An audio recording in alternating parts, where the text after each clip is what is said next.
একেবারে এমন করার তো কোনো কিছু তো দরকার নেই। আছে কীরকম আছে আমি বলি। স্বাভাবিক কেন বলছি, কারণ হচ্ছে কি কিউরিয়াসিটি মানুষের মধ্যে থাকবে সারা জীবন, কিউরিয়াসিটিটা মানুষের মধ্যে থেকে যাবে।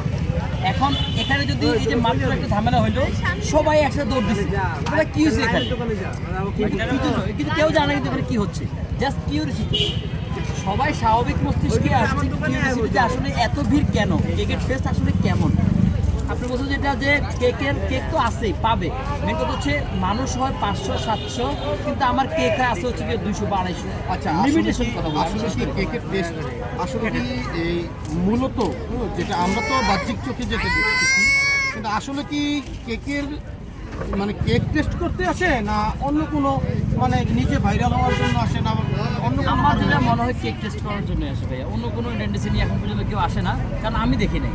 আর যেহেতু যদি ভাইরাল হওয়ার টেন্ডেন্সি থাকে আমার পিছনে আসবে, আমার পিছন থেকে খুব কম, যেহেতু আমার ক্যামেরা সব সামনে থাকে, আমার এদিকে থাকে আমার সব মালামাল, এই ঢুকার কোনো ওয়ে নাই।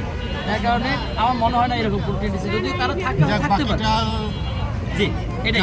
তবে আমি মনে করি যে সবাই সুস্থ, যে কেউ চায় যে আসলে কি হচ্ছে এই জিনিস